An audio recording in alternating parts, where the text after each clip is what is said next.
Colonel, one of the issues I've had with state level leadership and some of our governors is we have these, pretty red states, Texas, other places. Texas is redder than Florida, where I live, an area you're obviously familiar with. You were a congressman in my actual district here.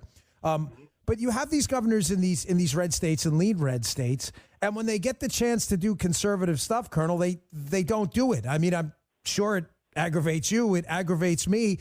And then you see when we get a good one like Ron DeSantis here in Florida, well, what happens? All of a sudden, he starts getting some good national press, Ron DeSantis. Why, Colonel? It's not hard because he's doing conservative stuff.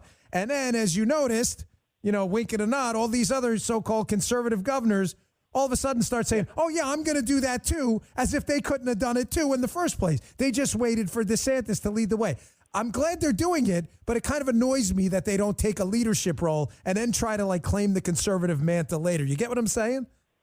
Yeah, absolutely. And that's the thing that has a lot of people upset out here in Texas because everyone sees Texas as a leader. I mean, it is the largest, quote unquote, red state here in the United States of America. But we have a weather vane leadership that is looking to see what Ron DeSantis or even Kristi Noem, what they do, and then they follow along behind. And so we don't want to have that leadership from behind, as Barack Obama once said, because I think we call that following. So when you look at the fact that we could not end taxpayer-funded lobbying in Texas, we couldn't get school choice passed, the fact that we are still chemically and physically castrating children in the state of Texas, those are the type of things that have people upset, on top of the fact that we are the number one state in the United States of America for human and sex trafficking. I live just outside Dallas. It's the number one city in the country for human and sex trafficking, and yet we're aiding and abetting what the Biden administration is doing and having a complicit nature with human trafficking and dispersing these illegal immigrants all over the country. Colonel, we're talking to Colonel Allen West running for governor in Texas. The website, west4texas.com. That's the number 4, west4texas.com. Colonel, and the thing about this, blue states don't do this, right? So you get these deep blue states, New York, Illinois, California. They don't do this. They go radical far left and become incubators for the entire nation. This entire culture war, social culture war, started open borders. It can be girls can be boys. There's 75,000 genders. This started in blue states, Colonel, as you know, having been a congressman.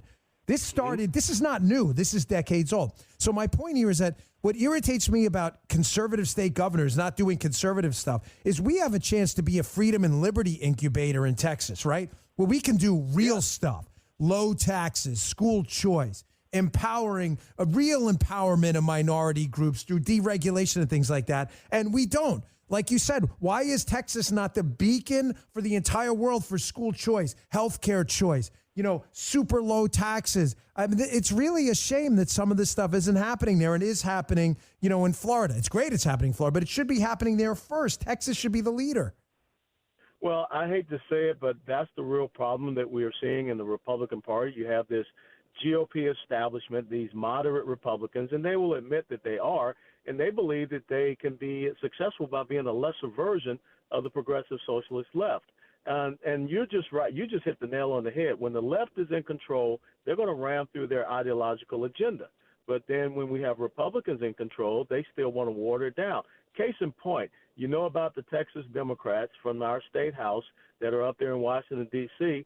One of the things that I taught, sent a note to the incoming Speaker of the House for the Texas State House was that don't put Democrats in leadership positions in our majority Texas State House that Republicans are the majority. And what did they do? They gave Democrats 15 committee chairman positions. They gave them the Speaker pro tem position, Joe Moody, a virulent, calls Republicans racist. And guess where Joe Moody is? The second person in charge of the Texas State House. He's up in Washington, D.C. So we continue to try to have this. Wait, Colonel, I don't mean to interrupt you, but can I have you state that again? Did you just say that right? That Texas Republicans are putting Democrats in leadership? Please tell me I heard that wrong. You did not hear that wrong, and everyone knows that. Texas Republicans in the Texas State House put Democrats in charge of committee leadership positions in our Texas State House, where we have an 83 to 67 majority, to include the Speaker pro tem. The second person in charge of the Texas State House is a Democrat who is now up in Washington, D.C.